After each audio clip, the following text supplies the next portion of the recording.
sudah pernah praktek. Ya.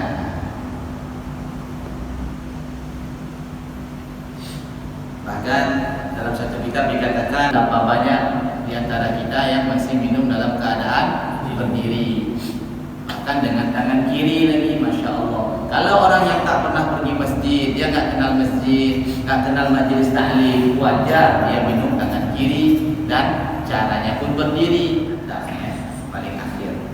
Bahkan dulu kami ketika belajar pemadab, kalau misalnya kami disuruh beli sesuatu, kemudian sesuatu ini kami nggak boleh ambil duluan. Misalnya bahasa kita beli pisang goreng, kan namanya kita orang beli. Ini terkadang orang beli ya udahlah kita ambil duluan, nanti kalau kita bagi-bagi nggak kebagian.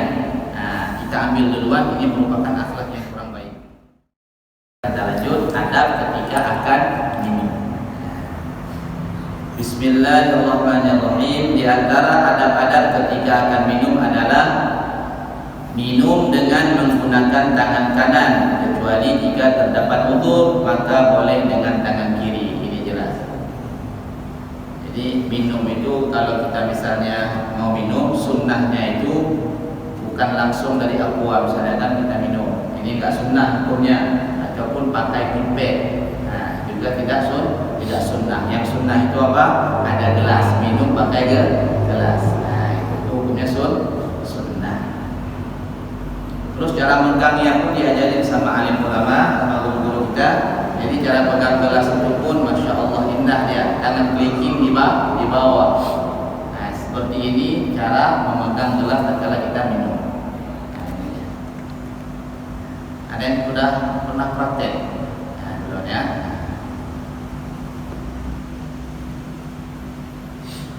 Bahkan dalam satu kitab dikatakan apabila kita khawatir dengan minuman tersebut, misalnya kopi takut naik angin ke atas kepala misalnya kan, ataupun kita makan kambing takut darah tinggi misalnya, maka alim ulama tersebut mengatakan boleh membaca surat Li'ila fi Quraisy. Mudah-mudahan efek sampingnya tak ada, dijauhkan sama Allah.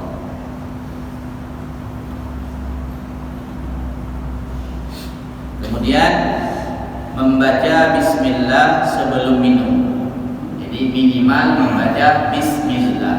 Yang lebih bagusnya bismillahirrahmanirrahim. Cuman kalau udah terlalu haus, jarang kayaknya. Bisa ingat bismillah udah hebat kita.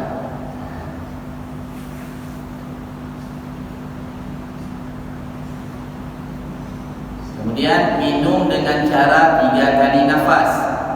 Caranya yaitu setiap akan minum maka bacalah bismillah, dan setiap selesai minum maka bacalah alhamdulillah. Ini kita mau minum, maka sebelum minum bismillahirrahmanirrahim, minum sekali, kemudian telan alhamdulillah, kemudian baca lagi bismillah, ditelan ucap alhamdulillah, kemudian baca lagi bismillah, telan ucap alhamdulillah. Kemudian kalau mau dihabiskan boleh, tak ada masalah.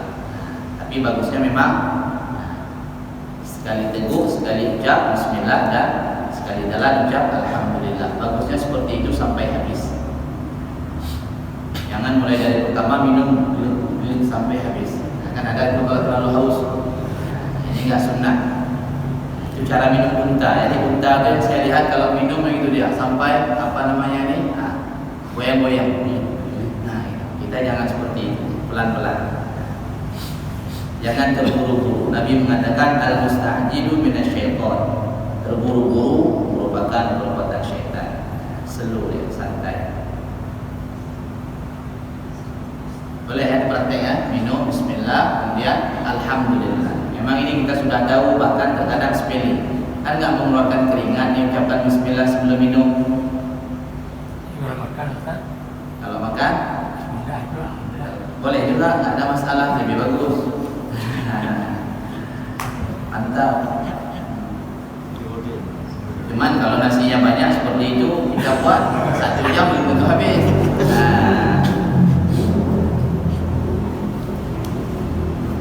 Karena kalau makan terlalu lama ini pun jadi aib. Jadi kita dulu orang Indonesia sering diejek sama orang Arab, sama orang Yaman.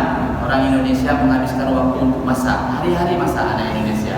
Beda sama Yaman kan, dia makan roti, makan kari sudah selesai. Kalau kita udah makan lama, masaknya lama lagi, menghabiskan masa di ketika masak. Masya Allah. Lanjut ya. Berdasarkan sabda Rasulullah Sallallahu Alaihi Wasallam yang artinya dari sahabat Anas radhiyallahu anhu, dia berkata, sesungguhnya Nabi Sallallahu Alaihi Wasallam minum dengan cara 3 kali nafas, dan beliau berkata, sesungguhnya minum dengan 3 kali nafas dapat lebih cepat menghilangkan rasa haus, terhindar dari penyakit, dan lebih sempurna tatkala masuk ke dalam tubuh. Rawahu Muslim. Hadis riwayat Imam Muslim. Masya Allah. Kemudian minum dalam keadaan duduk, karena hukum minum dalam keadaan berdiri atau berbaring adalah makruh, kecuali jika terdapat udzur seperti sakit, maka tidak makruh. Ini duduk.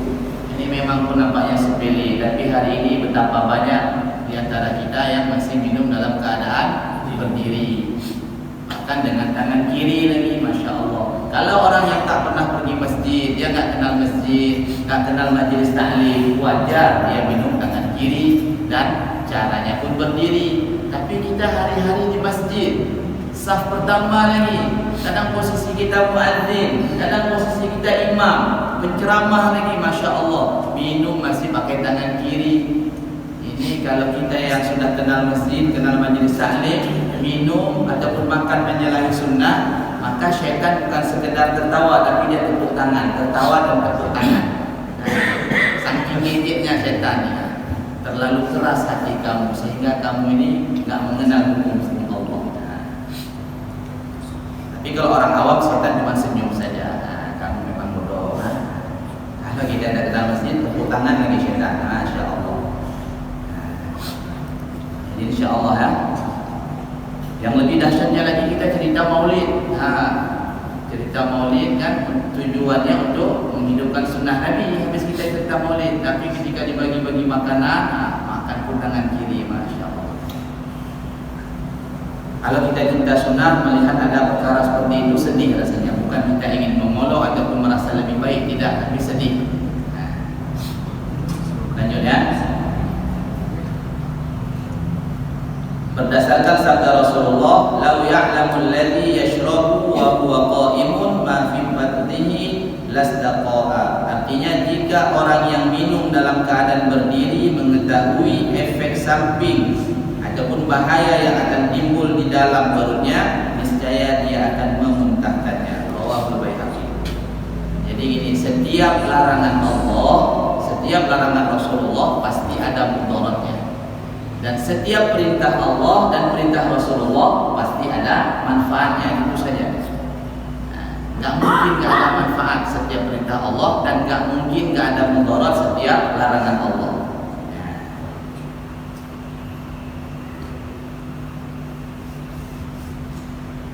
Berdasarkan sabda Rasulullah yang artinya dari sahabat Abu Hurairah radhiyallahu anhu, sesungguhnya Nabi Sallallahu Alaihi Wasallam melihat seorang lelaki yang minum dalam keadaan berdiri. Maka beliau berkata kepada lelaki tersebut, "Muntahkanlah," kata Nabi. Masya Allah. Kemudian lelaki tersebut bertanya, "Mengapa dimuntahkan ya Rasulullah?" Maka beliau menjawab, "Apakah kamu ingin minum bersama kucing?"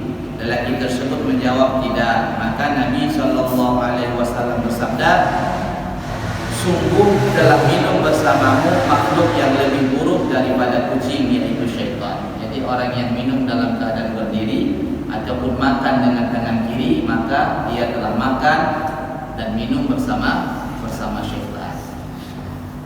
Makanya kalau kita menyalahi sunnah, suka buat perbuatan makruh, maka akan berat melakukan ketaatan kepada Allah. Karena apa? Karena syaitan sama kita ini punya tenaga full.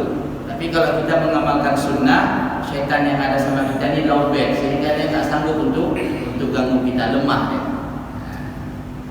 Makanya amalkan sunnah. Di balik sunnah ada kejayaan. Kemudian Kemudian tidak bernafas ke dalam gelas air yang sedang diminumnya karena dikhawatirkan keluar ludah atau aroma yang kurang baik dari mulutnya yang dapat merubah aroma air tersebut, dan jika tetap dilakukan maka hukumnya adalah makruh.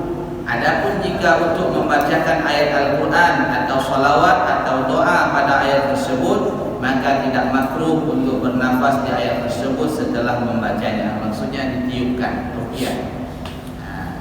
Ruqyah ini bahasa Arab, bahasa kita ini bacaan. Jadi kalau bacaan Al-Quran boleh ditiupkan setelah kita bacakan.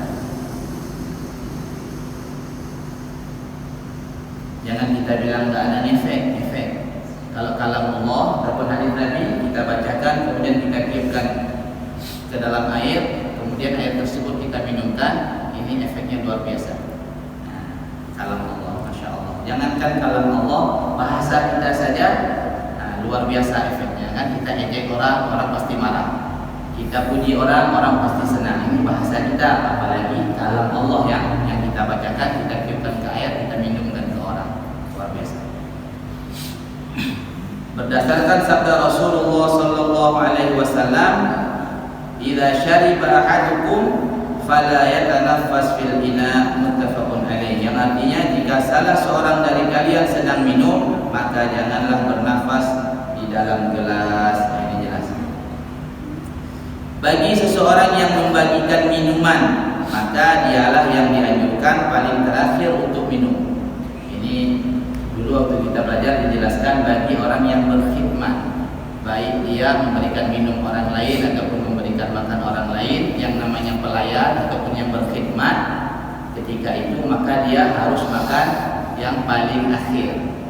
Nah, ini sangat dianjurkan. Seperti mana Abu Hurairah ketika beliau mendapatkan segelas susu, maka Nabi memerintahkan untuk memanggil ahlu suffah, kawan-kawan Abu Hurairah. Kurang lebih kawan Abu Hurairah itu ada 70 orang.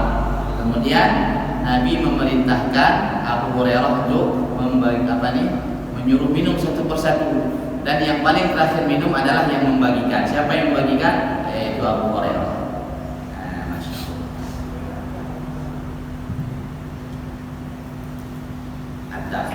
Paling akhir.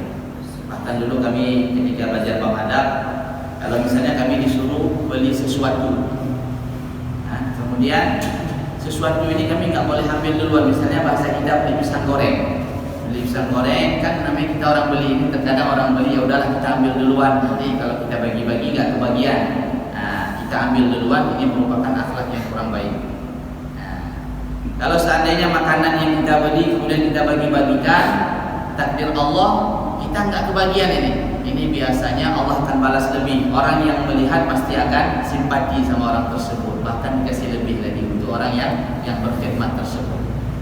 Kan nggak mungkin nih setelah dia beli dia bagi-bagikan kemudian dia nggak dapat. Nggak mungkin orang nggak simpati sama dia. Maka sebenarnya paling enak orang khidmat, tapi kalau sekarang kita orang khidmat bukan sekedar mencicipi, makan dulu sampai kenyang baru kita bagi untuk yang lain. Ini sudah menyalahi adab. Jadi orang yang berkhidmat belakangan. Jangan takut nggak dapat. Jadi Syekh Hasan Basri mengatakan, aku tak pernah takut rezekiku diambil oleh orang lain. Karena kalau memang jatah kita, ya udah jatah kita, nggak mungkin diambil sama orang lain. Jadi nggak harus berebut-rebut, nggak harus duluan-duluan, nggak usah. Biasa saja. Ini penting, terkadang kita, masya Allah, kalau pernah ke Timur Tengah, kan orang ke Mekah nih, kalau kita misalnya haji ataupun umroh, kan orang macam-macam negara datang ke sana. Ini kalau dibagi kurma, dibagi aqua, terkadang masih ada yang berebut, terkadang masya Allah. Ini nggak ngerti dia apa punya, masalah rezeki. Bahwasanya kalau bukan milik dia, nggak bakalan dapat. Berebut. Nah, kita pikirkan tuh apa berebut dah tua-tua, kan? Masih ada juga yang berebut. Malu kalau kita orang yang berilmu, malu untuk berebut sesuatu.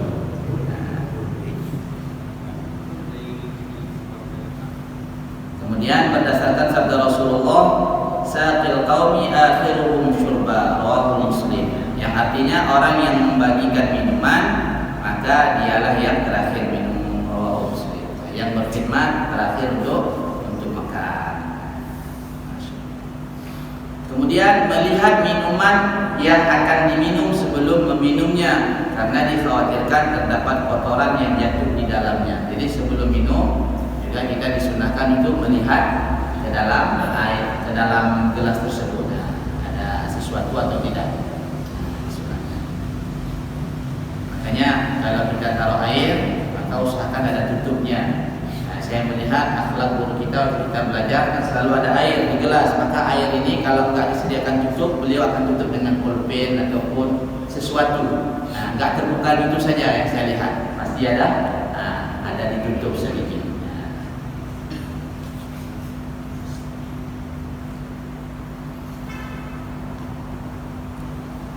Apabila seseorang akan minum susu, maka bacalah doa berikut. Siapa sudah hafal doa minum susu?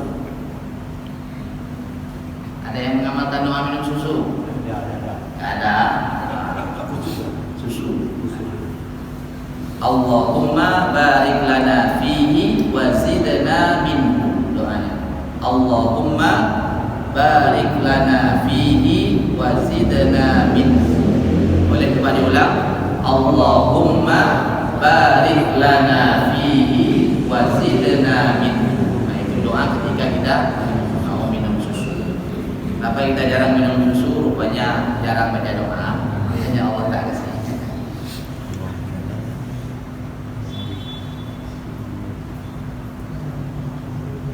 Dianjurkan untuk berkumur-kumur setelah minum susu berdasarkan sabda Rasulullah yang artinya dari sahabat Ibnu Abbas radhiyallahu anhuma, sesungguhnya Rasulullah sallallahu alaihi wasallam jika telah minum susu maka beliau berkumur-kumur seraya berkata, sesungguhnya pada susu terdapat lemak. Rawahul Bukhari.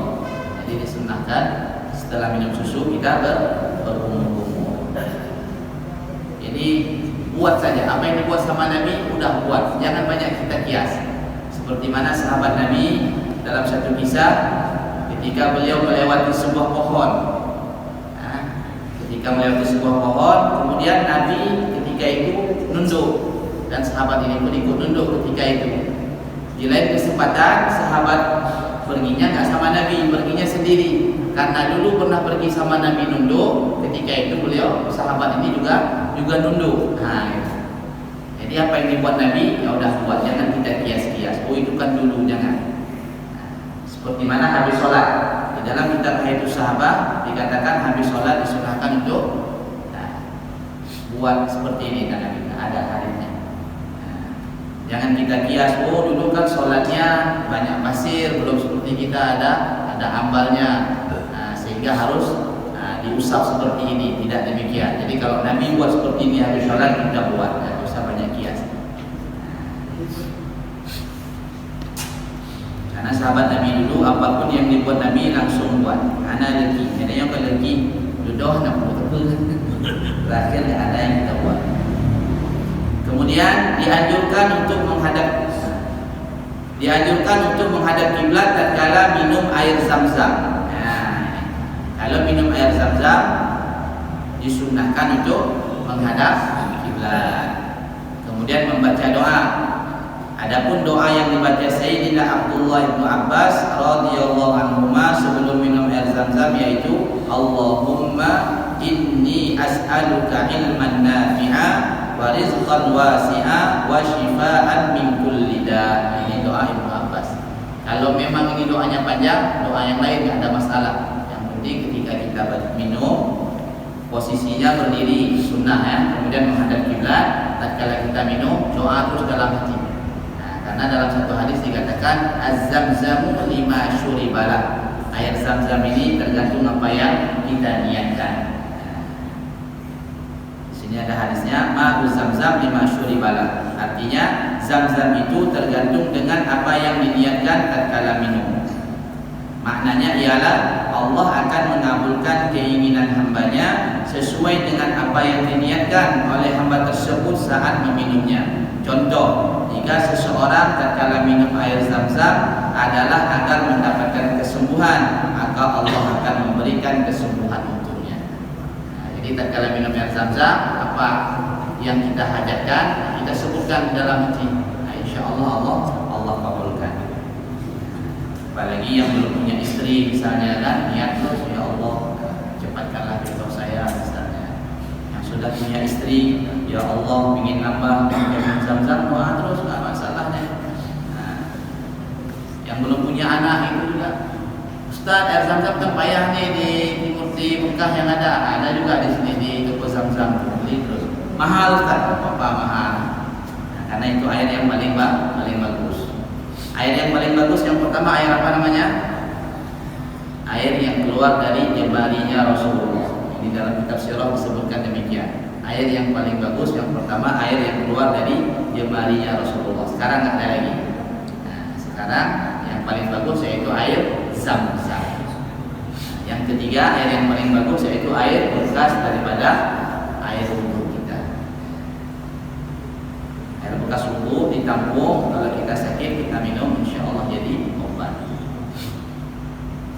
Ada pertanyaan tentang bab minum? Kalau tinggal gimana bu? Jarawi kon tidak man kepui juga. Oh, dia membiasakan dengan tangan kiri. Dah biasa dengan tangan kiri ya. Kalau kita ada kan buat bawaan lahir. Jadi kalau dia memang bawaan lahir, ya diusahakan dia harus senantiasa belajar bagaimana caranya harus sebelah kanan. Nah, untuk meniru Nabi supaya dapat sunnah. Jadi kami dulu waktu kecil, kalau berbuat sesuatu dengan tangan kiri, misalnya nulis, dulu saya teringat waktu kecil kan nulis pakai tangan kiri, masih belajar. Jadi mama itu sering bilang, abang jangan tulis tangan kiri, nanti Allah kasih catatan amal dari tangan kiri. Padahal dulu saya masih kecil nggak tahu itu apa catatan amal dikasih tangan kiri. Tapi dengan dibilang seperti itu sampai sekarang ingat di memori saya. Berarti agak payah kalau buat dengan tangan kiri. Nah, boleh Pak Ustaz. Kalau minum memang dengan tangan kanan. Itu kalau minum, Ya. minum saja kan. Tapi sekarang kalau kita makan, Nah, sedangkan kita makan itu tidak pakai sendok. ya. Jadi kalau sedang kita makan itu mau kita minum kan terpaksa kita cuci tangan dulu atau kita minum. Nah, jadi gini, kalau kita makan nggak pakai sendok kan kotor. Kalau pegang ini jadi kotor. Nah, maka dibolehkan minum pakai tangan kiri tapi dibantu dengan tangan kanan. Itu ada, boleh. Yang jangan kiri tok, nah, dibantu. Boleh. Masya Allah, bagus sekali pertanyaannya Pak Ustaz.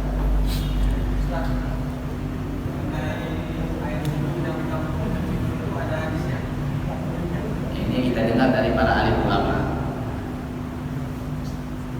Ada pertanyaan? Bapak Ahmad. Air Zam-Zam tadi berdiri. Ya, disunahkan ya, Menuju air daripada air. air yang lain. Karena air Zam-Zam ini air yang paling steril. Kalau kita minum dia nggak ada lengket di saringan. Bahasa yang saya dengar seperti itu. Sedangkan air yang lain ini nggak steril. Kalau kita minum, nah, saringan kita ini nggak habis menyaringnya. Sehingga orang yang terbiasa minum dengan tangan kiri, makan dengan tangan kiri bisa kena ginjal. Wallahu a'lam. Saya Bapak kesehatan tak tahu, cuma itu yang saya dengar seperti itu. Betul. Itu tadi kan ada 3 air yang bisa menyembuhkan penyakit. Yang pertama kan dari jemari Rasulullah itu, dan yang kedua air Zam-Zam, yang ketiga air wudhu. Nah, pernah kita dengar kalau air wudhu itu bisa mengobati untuk orang kemasukan juga, itu dari kisah Nabi atau gimana tuh? Obat, jadi ini kan obat segala penyakit bebas. Jadi kalau kita misalnya Ustaz nggak ada yang jago keluarin jin pun nggak ada, ya udah wudhu saja, bekas wudhu minumkan sama orang yang sedang sakit. Insya Allah sakit apapun, ini lafaznya umum, sakit apapun. Yang jangan yakin bahwasanya air bekas wudhu itu dapat menyembuhkan. Yang menyembuhkan tetap Allah.